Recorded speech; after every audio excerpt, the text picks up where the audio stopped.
Hey everybody, Mike from Undiscovered Classics here. It's been a little while. There's a multitude of reasons for that.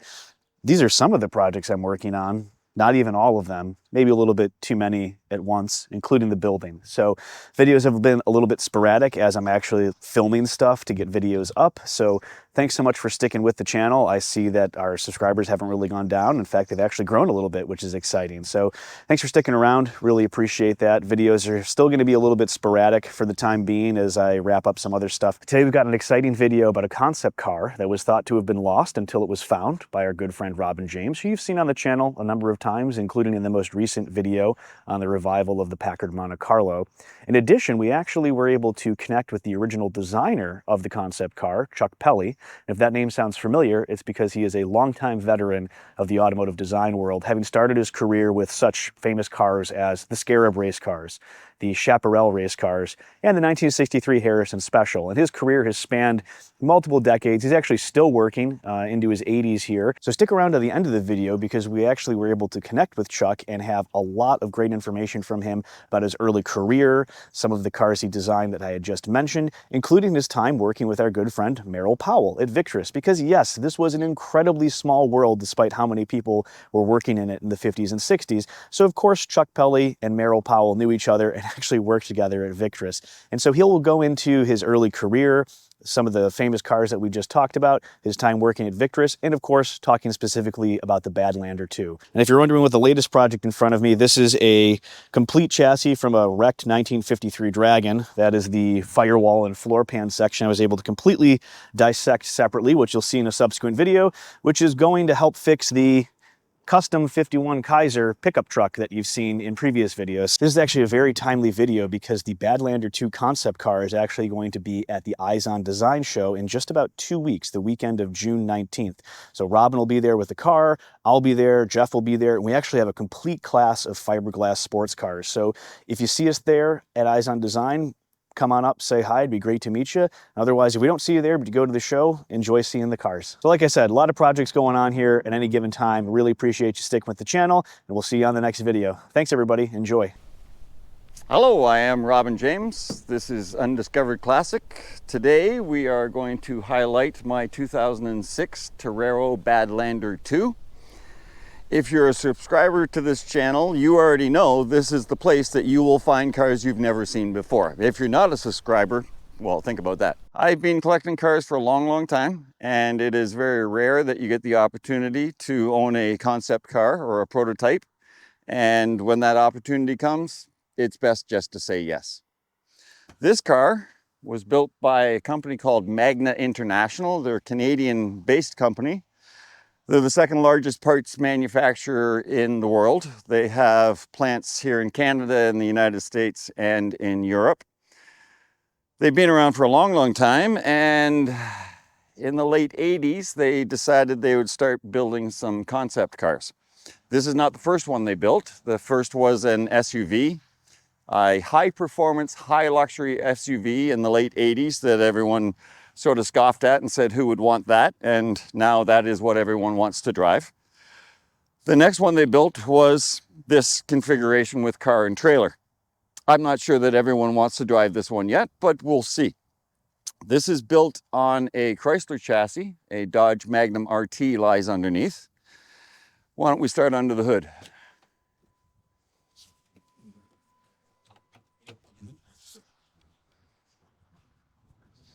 So as prototypes and concept cars go, some are made out of paper mache and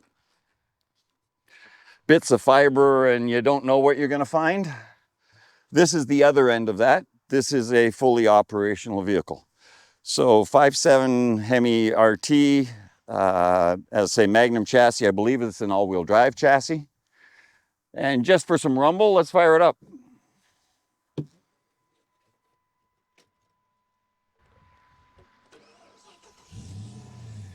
Let me get in the back and you can do some real, we'll do some exhaust test here. You want to?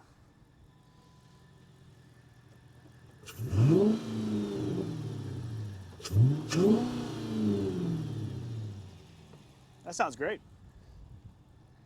They added Borla exhaust underneath this car. So as I say, in the concept car world, it is rare to find a car at all that slips out from a company, but to find a car that they built as a running, driving prototype is really rare. So I had to have this. Now, the reason they built these was to demonstrate to the big three manufacturers their capabilities. So they are, at the time, a parts manufacturer, and they wanted to do more than that. Engineer the entire part, assemble the entire car. They were looking for more business. And I'm assuming that when they sat down at the table and everyone had an idea of what we could add to the car, whoever was running that meeting probably said yes to everyone, because this has more features than you can fit in one video. In the still shots or some of the other video, you may have seen that this car converts to a 4-seater coupe with a trunk. Then it converts to this El Camino, which can still be a 4-seater, or you can flip the mid-gate down and now it's an open car as a 2-seater. The trailer, well, it has some features as well, because sure, why not have a gooseneck? Because that's just the coolest thing going, right? But the trailer itself, it comes with its own power system. So electric power, brakes for parking it, and then it has landing gear front and back with a self-leveling system. So when you unhook this, it is freestanding and can do everything on its own. Now, if I will demonstrate for you what the trailer does.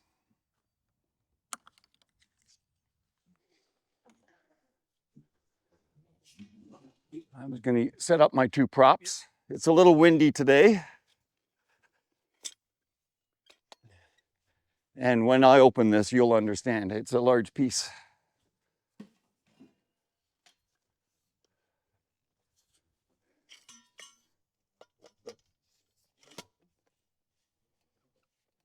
So again, impressive things about prototypes if they go far enough in the development. This is latch closed right now. Right here is the hidden handle that opens this up. Because you need access to your trailer. The other side opens exactly the same, so it clamshells out like this, and then you can put a tent over the top, and this becomes your living space. With all the doors open though, and the lid open, you can see the entire floor space would be open to the sky. Right now it's set up for motorcycles, as you can see. So, of course, it comes with its own ramps. Now you were saying too, these aren't just off the shelf parts, right? I mean, pretty much everything on this car is built by these guys. Yeah, I have not found really very much that came off of any other production car. And then, yeah, little pieces like this is all bespoke. They had to machine them all out. They didn't just buy pieces and try and bolt it together. All of these handles are machined and bespoke to the car. As I say, even the interior panels, let's go back up front.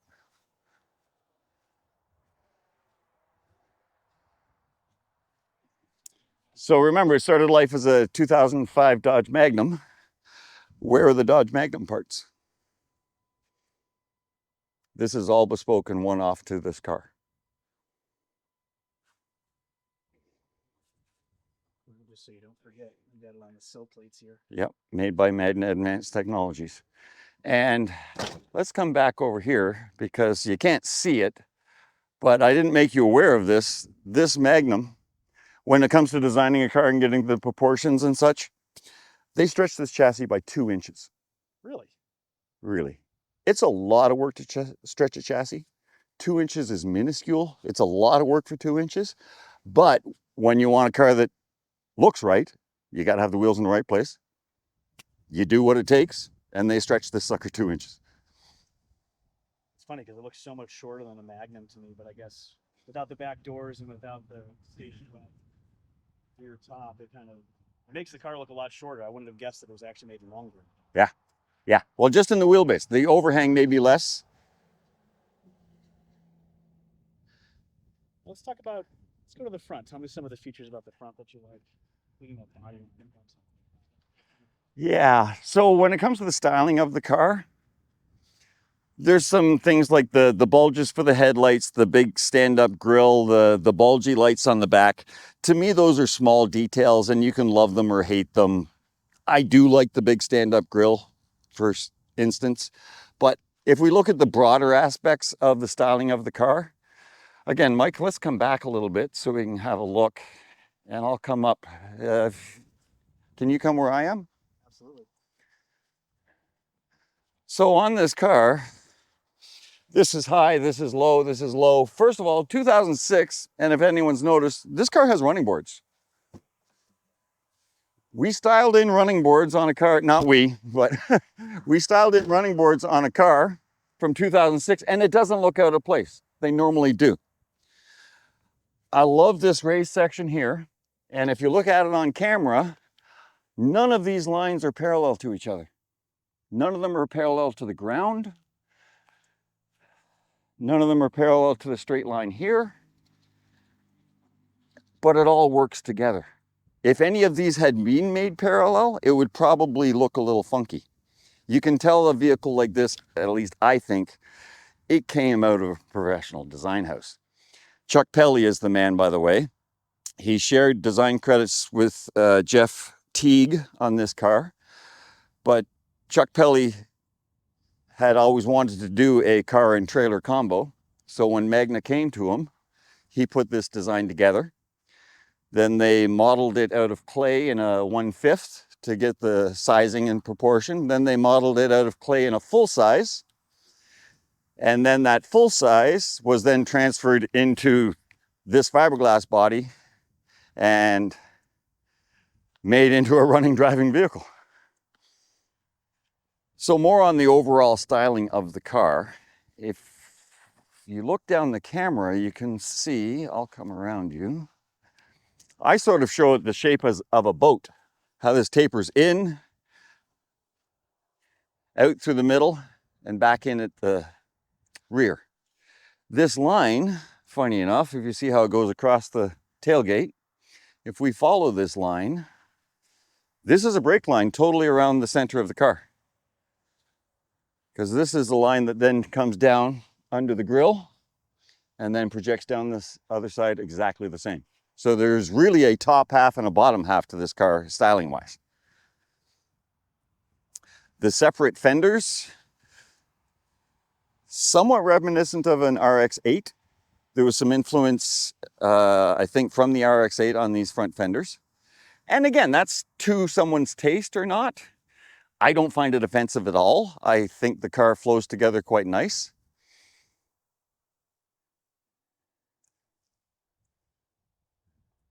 I get a lot of questions about how do you come across a prototype or a concept car. And I have been doing this for a lifetime. I've been buying cars before I was old enough to have a driver's license. And all I can tell you is you just always have to say yes. Keep your eyes out, everything that comes along. If you can find it financially viable, just say yes. So this is not the first one that I've come across. And the reason I say just say yes is whoever gets there first is probably going to snap it up. In this case, and most case of concept cars, the original builder, well, the name is Magna Advanced Technologies. And we have advanced in the name. They're thinking about tomorrow. They're thinking about the future. They're not thinking about what they did yesterday. And as such, cars like this just go into storage. They kind of get forgotten. At some point, maybe they get in the way and someone makes a decision and they end up outside or in a storage container and a little unloved. And that's when you have to be ready to say yes. Because when they come out because they want some extra space, you have to be able to act right away. This one, unfortunately, it took a couple of scuffs. It was not in perfect condition when I got it. Anyone that wants to bitch at me for sitting on the fender, well, you go buy your own car and you can sit on the fender too. But I'm hiding the scratches. So unfortunately, cars like this, as they do languish with their original manufacturer, they are sometimes a little unloved and probably some things were leaned against it and such. In this car's case, the CEO of Magna was looking for some space in their technology department, so he instructed one of his employees to, clear out the excess things in the corner. This car and trailer was part of those excess things.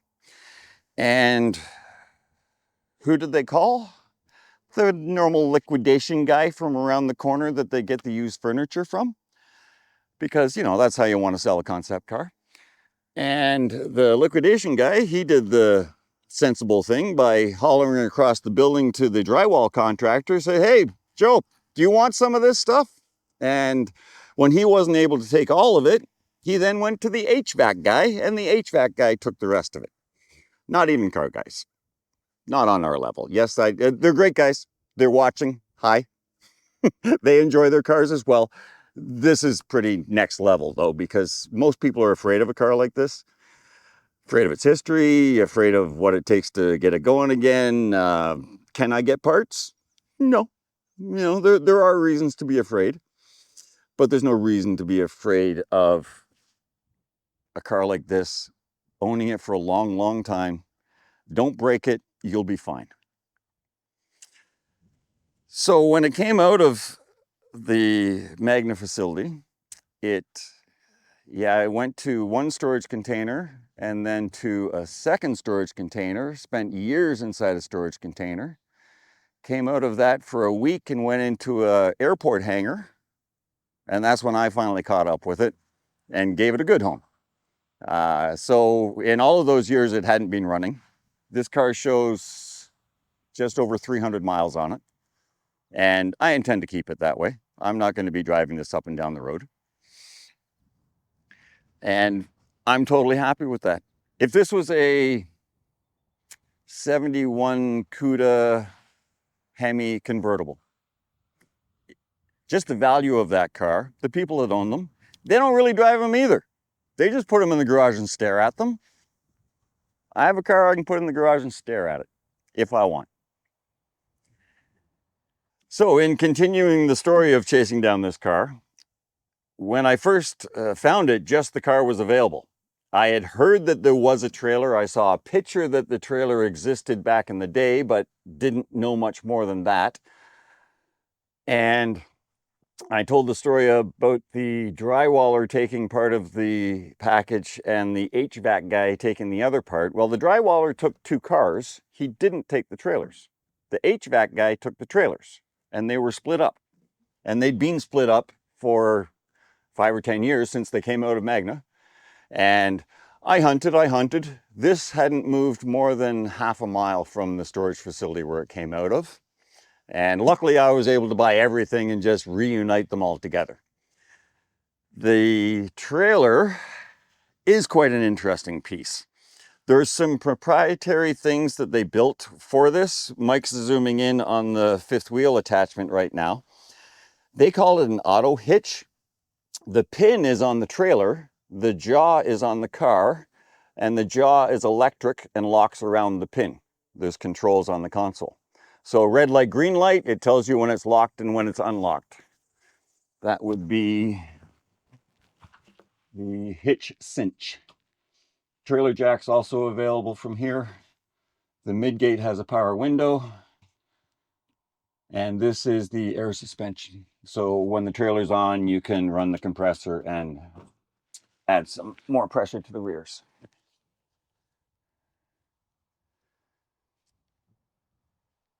And then budget-wise, I don't know the budget. No one's going to probably release that information to me, but I have talked to some people on the build team, and I've heard some rumors. Now, it's a big number, but remember, this is a 6 to 8 month process. There's a lot of money spent on design, on meetings, on lunches, on consulting. Not all of the money ends up in the car. But another question I get a lot of is the budget or the cost of a car like this. And budgeting, I don't know for sure, and I don't think the company's ever going to disclose records like that. I have talked to people on the build team. I've heard some rumors. And before I give you this big number, please remember the money doesn't all go into the car. There's a lot of meetings, maybe there's some airfare, there's some lunches, there's consulting, the money gets spread around. But the budget to build a car like this, I'm told, was $1.5 million in 2006. Then the trailer, I'm told, had the same budget. So there's probably $3 million worth of development work and a lot of lunches spent on this car. So again, with the budgeting and looking at where that money gets spent, and referring back to my supposed design meeting where they said yes to everything, this car is a transformer. Not only is it half truck because it's pulling a trailer right now, when the trailer comes off, this midgate that you can probably see there, that folds up. There's a power window and that closes off the passenger compartment from the front. Then you can put seats in the back and it becomes a 4-door pickup truck. But if we wanted to have some more convenience, there is a back window that goes into place and a working trunk that goes onto the back. And when we look at, well, that doesn't cost too much money, we'll review some of the photographs. They have 20 different versions of what type of back window would you like? Would you like one trunk? Would you like two trunk? Do you want a wing? Do you want some ribs on it? Do we want one window or two? Do we want the windows open? It's just amazing that, not that they had all the ideas, that they were able to follow through with them. And that's why I love this car. Of those different configurations, how many did you get with it? As far as I can tell, I've got 2. So I've got one back window configuration. I can set up the car probably 3 different ways with what I have. One of the other features it has is this glass roof is removable, and there is a cloth fold back roof to go in place of it. That one I've not tried yet. I think I would like to do that. Thank you for watching. I hope you enjoyed my car. If you want to see more cars that you've never seen before, subscribe to Undiscovered Classics.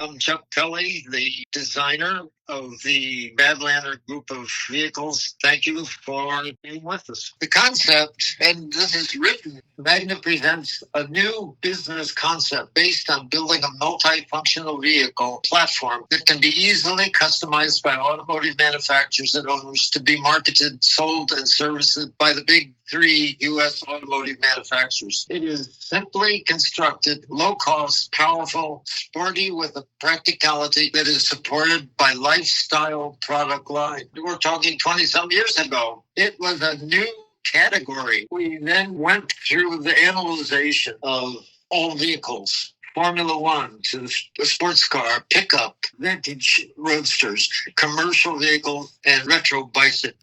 So Magna could have a combination of this entire type of vehicles in one concept. So it moves into the beginning of SUVs. It was to address the sports market, the outdoor recreation market, and the service trade. I mean, look at the growth of the vehicle trailer type vehicles now with delivery systems.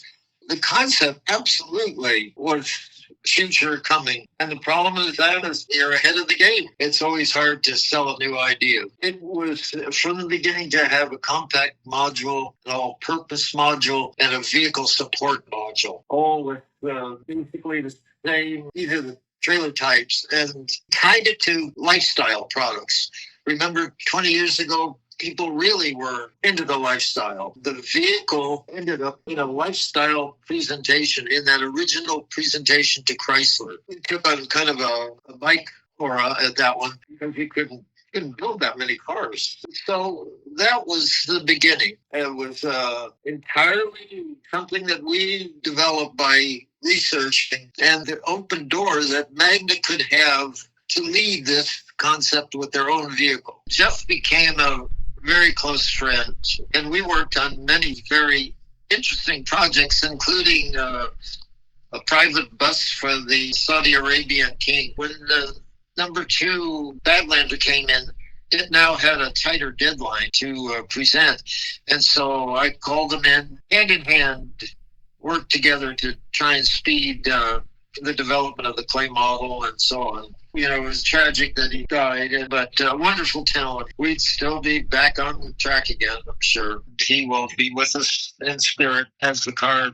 project continues on. The presentation was to Chrysler in Chrysler facility, but slanted toward a real recreation sport-based trailer that handled anything, jet skis, motorcycles, bicycles, sleds, anything. I think the bigger market, actual sleeping, carrying things, more of a trailer. That was during their troubled days before they, got squared away. One of the key people who became a very personal friend was Fred Gingle, the CEO of Magna at that time. He was a visionary, and he looked for ways to express himself. Here I kind of fit into his ability to get some of his ideas into reality. And that was the beginning, his push on the first Torrero. And it carried on through other cars, bicycles, and finally into the concept and support of this new concept. And so he was always there pushing and funding the first prototype, the building of the Badlander #1, taking what we knew was a missing link right then and addressing it from scratch. Fred was patient with this and kept it going till it was almost complete, and then he had to pull it back to Magna. I hope that we can find #1. #2, then there was enough interest in the second one that we were able to keep moving forward, but time went by, and of course the automotive world was changing, but there was magic with this #2 because it was now had more engineering, not just style. It had to address aerodynamics. My goodness, these trailers all were 10 feet tall and falling over and burning up, and people were pulling motorcycles any way they could do it. During this time, all these new, more realistic concepts became involved into the #2. Torrero became really an in-house name. In our U.S. travels, we came with the name of Badlander. I thought that was a pretty good name. You could park the whole unit. You could have different types. We played with the ability to tip into a corner like a motorcycle. Nothing bothered, technically, feasibility to the German-Austrian thinking. It's very interesting. There's career stories, but mine really started at 18 months old. I grew up with toy cars from zero. From the very beginning, Art Center was the leading school of car designers. If you'll remember back, the school was creating car designers that dominated Detroit. Going through Art Center, I needed a little bit of money to subsidize things. And so one outlet was, of course, Petersen Publishing and all these articles on go-karts and custom cars and everything. And as a kid, if you can imagine, Petersen Publishing was in a stage that all the secretaries were Playmates of the Year. And if you could imagine, as a kid, hanging around a publishing company like this and getting paid maximum, $100 a page. Very, very exciting. And of course, it finally got to a guy like Merrill. And Merrill was building custom cars the hard way and out of plaster. So all you did was to take a board, hammer nails so the nail parts stuck out, and throw plaster on a buck and sculpted form. There is no teaching method more comfortable than this. And that was my real beginning. We became great friends. And what I loved is that I got the form roughly in stages that was viewable. And Merrill and others did the incredible work of finishing it, smoothing it, and getting it ready for the mold. He had to get these coordinates out quick at a time and cost delay. There were so few areas you could go to build a car. He had one of the few ones. When you were at Victress, do you remember Elton Johnson being there? He built the first Le Mans coupe that Strother McMinn had designed. It was in red? Yes, that was always there. The poor thing went through painful stages, always out of funding. It was there lurking in various pieces all the time. I just admire the fact that these early designers kept with it and with tenacity continued to make finally a car that actually rolled. So I moved my way into these older people who were going back to Detroit, and I got a job at Frank Curtis Speed Shop, and Frank did Indy cars. I got the summer job there, and in that summer job is where we invented the go-karts. This allowed me to meet and play with that whole team that went on to become the Scarabs and the race cars, which were, in tune with the European world. I worked my way through school doing car articles for sketches for Petersen Publishing, Robin Custom, and the whole world of semi-hot rod custom interesting vehicles. Remember, California had the airplane shops, but these workers knew how to weld and grind and make things. They were extremely well trained, and now without work. And that became the nucleus that I tied right in with. The Scarab itself has lots of published articles on it. The interesting thing about the Scarab is that it was a direct result of these talented creators. They knew how to build things. And there was no drawings. I never drew the car. We laid boards on the ground and drew on the boards so that they were disposable. 4x8 piece of plywood was expensive. The honesty of form set my education in line and taught me the hard way about what aluminum can do and not do. And that's the true honesty of how beautiful olden cars used to look like. During this time, I'm in school trying to keep my C minus average. And my first clay model was a blender. Well, I modeled the blender the first half day and built a car. And so I got a good C minus. I got bad grades in school, of course, but I'd take a chance and put a sketch on the bottom. One of the head start, I was able to enter the Fisher Body Craftsman Guild. That gave me enough money to buy a Volkswagen and go off to Sweden to study design. At that time, Sweden led, and my design world became very European and continues to this day. But what a wonderful life. You couldn't make a mistake. No one knew what a mistake was. These are dreams turned to reality that hopefully will affect the automotive world of the next 20 years.